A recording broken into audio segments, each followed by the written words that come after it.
Well, salam, namaste, sat sri akal, vanakkam, kemcho, hello, and welcome to all our viewers to this special broadcast on heart treatments when surgery is not the choice. In this program, we will be covering heart valve disease and its treatment options and live experience sharing from patients to empower us with the right and latest information today. We are joined by eminent interventional cardiologist Dr. Rajneesh Kapoor. And once again, a very warm welcome to all our viewers who are watching us live. And I am your host for the session, MC Dharna. Well, if I talk about Dr. Rajneesh Kapoor, he is working as Vice Chairman at the Department of Interventional Cardiology at Medanta Hospital, Gurugram. Dr. Rajneesh Kapoor has been honored with the prestigious Punjab Ratna Award and is one of the top cardiologists in India with expertise in performing specialized heart treatments as such transcatheter aortic valve replacement, also popularly known as TAVR or TAVI. So now let's go straight into the discussion and let's go to Dr. Rajneesh Kapoor and learn more about TAVR use in the treatment of heart valve disease. Most welcome to this special broadcast, Dr. Rajneesh. We are so looking forward to a lot of learning from you. Thank you so much for sparing out time and joining us here. And we extend a very warm welcome to you, sir. Thank you, Dharna. It's a privilege. I think this is a special session. I'm also looking forward to this. With these special sessions, we are trying to create a big awareness amongst people who would require such a procedure and amongst doctors also, because still I feel, this is relatively a newer procedure and there are many people who can benefit from this, but probably because of ignorance or because of lack of awareness, they're not getting a proper benefit of this procedure as a whole. So that is the agenda, to create a lot of insight into this, that what exactly this procedure is and how these valve treatments can be done without surgery on a patient. Thank you. Yes, so thank you so much, Dr. Rajneesh. And once again, a very warm welcome to all our audience who've joined us here. And I would remind all of you, a shout out to all of you to please keep asking your questions because the mentor, the expert himself is here with us. So do not shy away, do not forget to ask your questions and queries. And Dr. Rajneesh is all set to answer your questions and queries. So, Dr. Rajneesh, before we learn about the treatment from you, can you help us understand the role of valves in the heart and what can possibly go wrong with them? Absolutely, this is very important. Now, as to tell you, heart has four valves, two on the left side and two on the right side. So there are two chambers, upper chamber and lower chamber. There is one valve between these chambers, and then the main exit valve, which is a aortic valve. The valve which is in the upper, between the upper chamber and the lower chamber, is called the mitral valve, and this main exit valve through which actually the heart pumps all the blood to the body is known as aortic valve. So now how these valves can go wrong, this is also a widespread thing, and we need to understand this at length. There are many diseases which can affect and implicate the valves. It can be some infections which happen during the childhood uh, stage and can implicate the valves in terms of they can deform the valves and they can make it narrower, or then valves can start leaking. So both the things are putting a huge strain on the heart. So this childhood infection which leads to these deformities in the valves is known as rheumatic heart disease. But there are other stuff also, like what we have been talking is at times this main exit aortic valve is affected and become diseased or deformed with the advancing age. So this is known as degenerative aortic valve disease. So this disease happens usually after 60 years of age, you can well imagine the valve function is practically that it opens and closes in all cardiac cycles. So how much work the valve is doing throughout our life? Once it opens, once the chamber is pumping blood, it opens and blood is exited. And in the next cycle of the cardiac cycle, so that the blood, whatever blood is exited out, it should not come back to the previous chamber. It has to close, and it has to close very efficiently. If it doesn't close efficiently, it will produce a leakage. So this is the disease. What I am talking is that once with the advancing age, because of too much of stress on the valve throughout 60 years or 50 years, 55 years, it's constantly functioning at the same rate, no respite to the valve cusps, the curtains of the valve become thickened. So they thicken, and so that once they become thickened, the opening, which should be like this, now becomes very small. It becomes narrow. It becomes shrunken. So that shrunken valve is putting lot of strain on the previous chamber, as chamber is trying to exit the blood through that valve, but the opening is now narrowed. So the strain on the previous chamber increases. Similarly, if this closure of the valve is not efficient, it will lead to leakage. Now, leakage will also dilate the previous chamber and put strain on the heart. So we can actually see the valve deformities in the form of either narrowings, which is called stenosis, or the leakage, which is called regurgitation. Both are very bad for the heart, and they put huge strain on the heart, and heart starts to fail. So once this happens and heart dilates and starts to fail, it leads to a lot of miserable symptoms to the patient. Right. So very, very rightly and relevantly explained by Dr. Rajneesh about regurgitation, about stenosis, then failure of valves, a lot of things. So Dr. Rajneesh, this pops up another question in my mind. What are the most common symptoms that hint at the possibility of heart valve disease, and what are the tests needed to confirm them? Yeah. So this is again a very, very important question. At times, many patients come to us with a symptom of breathlessness. Now, breathlessness can be an expression of this valvular heart disease. So it's very important to pick up this breathlessness and get oneself investigated whether all the valve functions and the heart function is fine, whether it is attributed to heart disease or valvular heart disease at an earlier stage. As I mentioned, many patients come to us that this breathlessness is happening for last 4 or 5 years, and we thought that it could be exercise incapacity or some anemia or some other things, but they do not get investigated from heart point of view, and this is a very awkward scenario, because at times if we don't do that, the heart disease becomes really advanced. So as you have asked, the symptoms of valvular dysfunction could be, the first symptom could be breathlessness, whether it is narrowing, whether it is stenosis, whether it is leakage. The first expression could be breathlessness. And initially, breathlessness happens on exertion only, but slowly as the disease advances, as there is more strain on the heart, the breathlessness starts to happen at rest also, and especially on lying down. So what happens on lying down? There is more strain to the heart chambers, and fluid tends to collect in lungs. So one tends to sit up for breath. So this is also a symptom of valvular dysfunctions. And the second symptom then comes is that there could be transient loss of consciousness. Patient may feel a lot of giddiness, or patient may lose transient consciousness if the main aortic valve, which is main exit valve, is shrunken. So this is specifically an expression of a shrunken valve. So breathlessness, loss of consciousness, or even the palpitations, fast palpitations, and the chest discomfort. So these are all symptoms of valvular dysfunctions.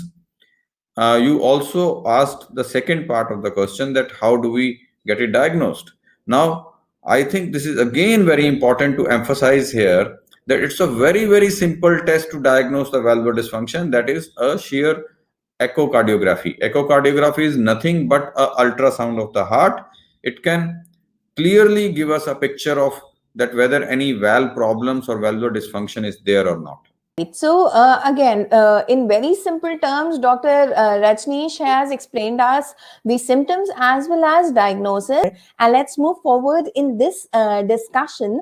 So, Dr. Rajneesh, what would be the line of treatment in patients who've been confirmed with heart valve diseases? Okay, so the next stage comes. So now patient is a diagnosed case of valvular dysfunction. So some gravity of valve problems are existing in a patient, and that is resulting into patient symptom for which patient has come to a cardiologist or physician, and the relative tests have been done and patient has been diagnosed with valvular dysfunction. What next? I think we need to ascertain the gravity of the valvular dysfunction. There are set guidelines that beyond these points, beyond a specific stenosis point and beyond a specific leakage or beyond a specific heart chamber dilatation, we need to go ahead with a treatment strategy. The treatments can be multifold. Mainly, it could be non-surgical procedures or the surgery of the valve replacement or valve repair. So these things are offered to a patient based on the echocardiogram pictures, based on these guidelines. Like I give you an example.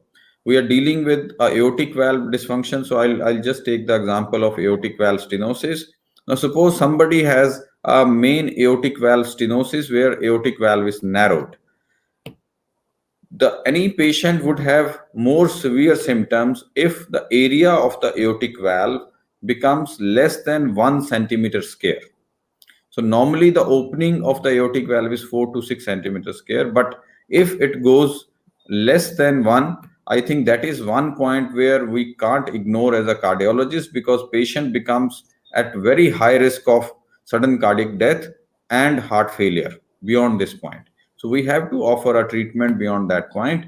So treatment strategies could be one, that surgically we need to go with a full chest surgery and replace the valve surgically. That is one time tested method. But of late, for last 10 years or so, we have a very good modality where any high risk patient who's a high risk for cardiac surgery, we can replace the valve non-surgically, just via percutaneous method, and this modality is popularly known as TAVR. Yes. So, Dr. Rajneesh, I am now really curious to know, as you mentioned, TAVR. So, among the treatment options, you spoke about transcatheter aortic valve replacement or TAVR. Please tell us more about it. What is this procedure and how it is done? As you mentioned, it's relatively new. Yeah. So, if we go historically, up till say 15 years back, we had only one way to treat the valves, that was a surgical replacement or surgical repair of valve. The repair of valve is not possible with the aortic valve, but repair of valve is possible with the mitral valve, where leakage is there in some subsets, not in all subsets. If the valves, which usually are highly deformed, if the valve is deformed, it had to be a surgical valve replacement up till 15 years back. So what happened? There were many subsets who were highly vulnerable and are at very high risk for a surgical valve replacement. So we were not able to offer a surgical valve replacement in such patients because they were high risk, and the mortality could happen and patient may not come out of a surgical procedure. So those patients were actually dying, and we didn't have any option. So then this procedure came, which is known as TAVR, that scientists all across the globe, they were looking at that, can we replace the valve without surgery? It happened. It's an intricate procedure, but then over the time now, data is getting more and more in favor of this procedure. So the whole procedure is done through an access in the artery, which is usually taken from the groin. No surgery, no cut on the chest, no incision done, no blood loss. So that access is also requires some expertise, because we are taking a big rent into the artery, because the valve which we are going to deliver to the aortic valve, the newer valve, is quite thick. The caliber of the valve is high. So it has to be done with proper expertise and proper steps. That access is taken at the groin femoral artery, and through that artery we start doing the steps. It is a multi-step procedure. We go across the valve with a wire, then first balloon dilate the valve, and then valve has to be deployed at a proper place with a precise placement that needs to be ascertained time and again, and properly it has to be done. And then once we are absolutely sure, we deploy that valve, and once this valve is deployed, it crushes the diseased valve beneath this new valve, and the new valve starts functioning immediately. So that is a big relief to a patient. I think we should run that video. That video would explain better for our audience, and they would have a bigger insight once I explain through the video. So this is the video how the TAVR is done. So this is our heart. As I mentioned, there are two valves on the left side. I'm just showing with the arrow. So this is the aortic valve. This is the aortic valve. It has three cusps. So it opens like this, like a fish mouth. Now this is the normal valve. So as I was mentioning, keep running the video, please. Okay. So as I was mentioning, see, the valve is now becoming thickened. Over years and years of this hard work, everybody wants a rest, but heart doesn't take any rest. So, but then the fatigue becomes apparent here in terms of thickening of the valve. It's a very small structure, and the valve cusps start getting thickened over years. So this is how the pathology of the valve starts appearing, that because of this thickening, the heart opening becomes smaller, it becomes shrunken. So as the video moves, I'll explain further. So this is our heart is contracting, but you can well imagine that if the valve is shrunken, the workload on this chamber becomes multifold. So this is how we do a procedure. As I mentioned, that we take access from the groin. This is the access point into the artery, and through this, now this hardware, after doing 2-3 initial steps before this, through this access, now this hardware is getting advanced into the artery, femoral artery, iliac artery, and then into the aorta, which is the main artery of the heart, and then we reach that place where the valve is diseased. This hardware is positioned across that aortic valve, and this is deployed like, now this is not a good position. Now somehow the hardware is made in such a manner that we can always reposition. So like the previous opening, we have repositioned. This is a good position, and once we are comfortable with the position, we deploy this valve. So now you see the diseased valve gets compressed or squeezed beneath the rim which contains the newer valve. Now, as soon as we deploy this valve, the newer valve starts functioning immediately and gives a big relief to the chambers of the heart which were at huge strain. So this is a simplified explanation. I think this would be pretty handy for our audience. So, Dr. Rajneesh, we have somebody very special here with us. So we've been talking a lot about TAVR, but then to know more about how does it feel after TAVR treatment, we bring to you a live experience sharing from Mr. Kanhaiya Lal Dhar. He is 83 years of age, and today he's right here at this live session. Kanhaiya Lal ji, welcome to this show. आपका बहुत बहुत स्वागत करते हैं, और सभी audience members को मैं याद दिला देती हूँ that this is a live session where we have live experience sharing by mister Dhar, and we have our expert doctor Rajneesh Kapoor. So do not shy away to ask your queries. अपने सवाल, अपनी कोई भी शंका है दिल में तो वो जरूर पूछिए, एंड मैं चलती हूँ कन्हैया लाल जी की तरफ. So, sir, we welcome you for the show. Thank you so much for spending out time for today's session. Thanks for calling. Yeah. So Dharna, please give me a minute on this. I like to welcome Mr. Dhar. He has been a wonderful patient, and I had the opportunity to treat him. So I thought, it would be really great that if it comes right from the patient's mouth about the comforts or issues related to this procedure. So no, nothing better than Mr. Dhar. He's right here. So now you can just post your questions, Mr. Dhar. Sure. So, Mr. Dhar, we definitely have a lot of questions for you. So, आपसे सबसे पहले मैं request करूंगी to share with us your experience with heart valve disease and its treatment through travel. जो भी आपका travel के through treatment हुआ, वो आप हमसे जरूर share कीजिए. So actually, I had a heart problem right from when at the age of 31, but it did not affect my daily course. I was continuing doing my usual course. Suddenly, last year, in the month of May, June, after this pandemic, so I developed this breathing problem, acute problem.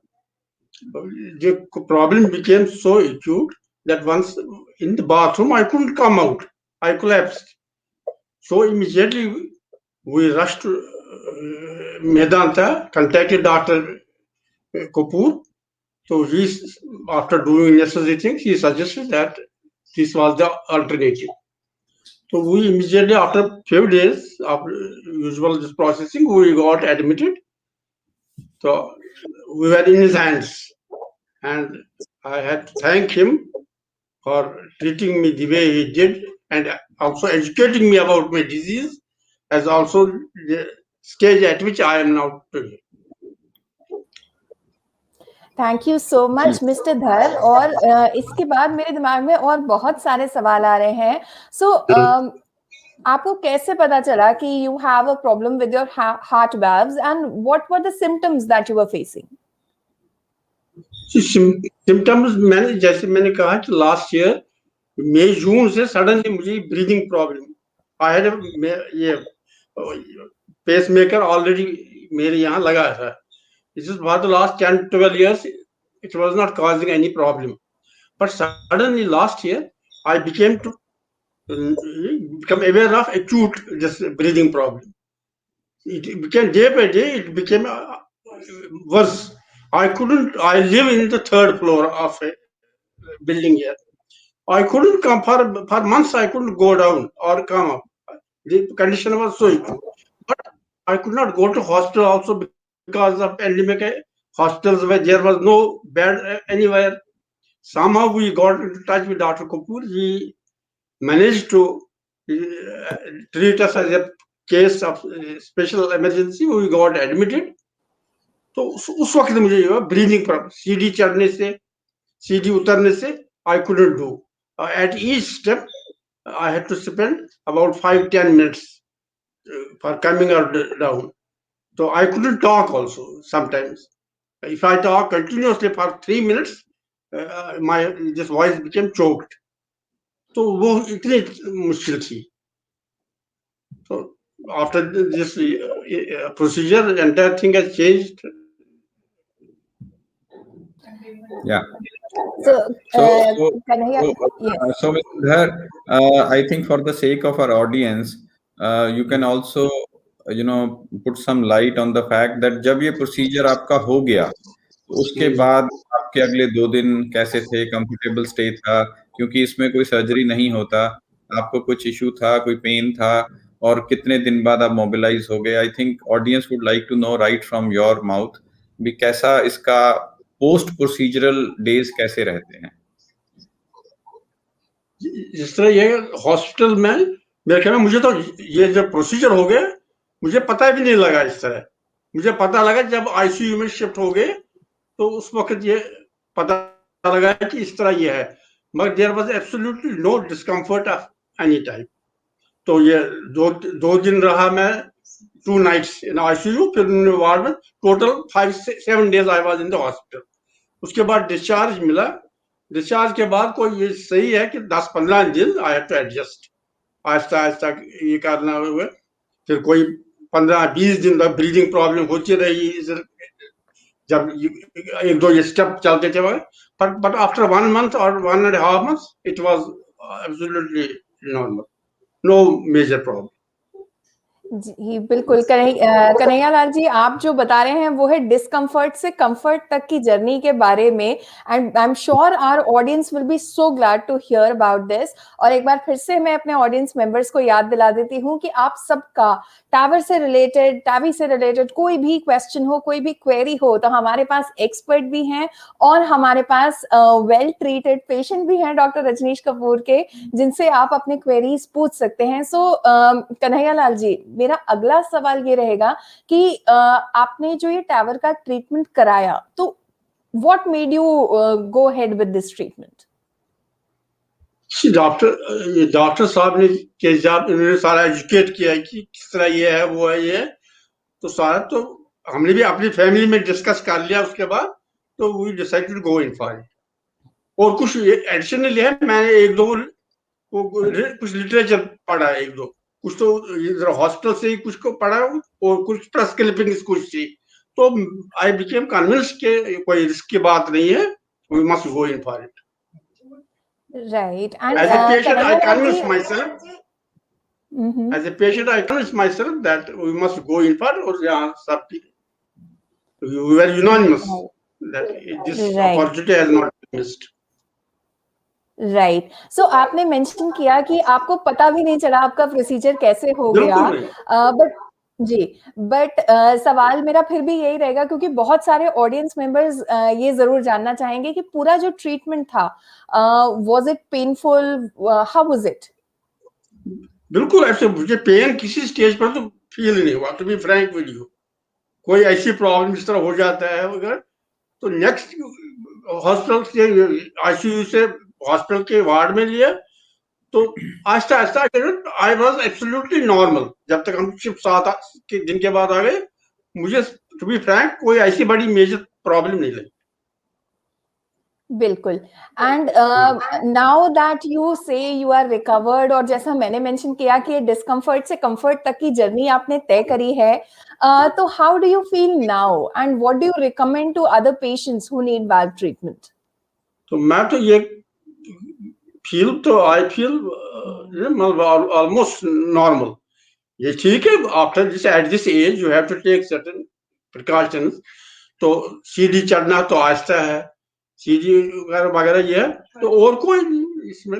हाँ, अब मैं पहले brisk walk करता था, जबरदस्त तेज वगैरह हुए, वो मैं अब आहिस्ता करता हूँ। एंड वो तो अदरवाइज भी मैंने करना था, क्योंकि एज का भी कुछ लिहाज हो जाता है स्टेज पर, तो बाकी कुछ नहीं। I eat but I used to eat, I have no that way any major problem. Third floor में मैं रहता हूँ, and there's no lift in our this block. अब आप खुद अंदाजा कर सकते हैं। अब ये इतना हो गया, अब आहिस्ता, पहले तेज से ऊपर नीचे कर देते, अब थोड़ा आहिस्ता करना। दैट वो अदरवाइज भी इस एज में जब कर जाते हैं करना पड़ता है, बाकी no other. So it's more of a lifestyle change for you. Otherwise, you do not have any discomfort. बिल्कुल यही स्लाइट एडजस्ट करना पड़ता है। A man has to adjust at every stage of life. So Mr. Dhar has been really wonderful with us, and he's a highly intellectual guy, I would say. And it's a privilege treating him. And as he mentioned, there's a good 90% and maybe 95% improvement in the symptoms. He's back to his lifestyle, although he's adjusting a bit because of his age, but he's doing quite good. And thankfully, he's a very good patient. He's following all the things. And I think the major message which comes out of this is that there are many patients who have this disease of aortic stenosis, but somehow if you keep lingering on and sitting on this disease, which keeps on amplifying that strain on the chamber, it can be really risky and life threatening, and the quality of life can be really bad.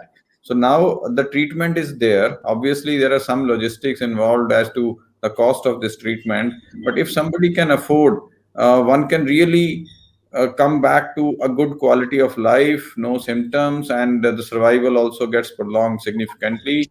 So all these things are in favor of this procedure, And this is Mr. Dhar is giving a real example of that. And if you are in the hands of a doctor like Dr. Kapoor, you are Thank you, really sir. safe. I must say, I'm not going after way, but I'm narrating my experience, the way Thank he you. treated. Thank you. That's our privilege. Thank you, sir. Thank you so much, Mr. Dhar, for joining us Thanks. here. We wish you a very, very healthy life ahead. Thank you so much, sir. Okay, thanks. Thank you, sir. Thanks. So moving ahead, it was such a refreshing feel to the session, having the patient himself here. And as very rightly said by Dr. Rajneesh Kapoor, that if you keep lingering on the treatment, the lifestyle or the quality of life, I should say, can be really bad.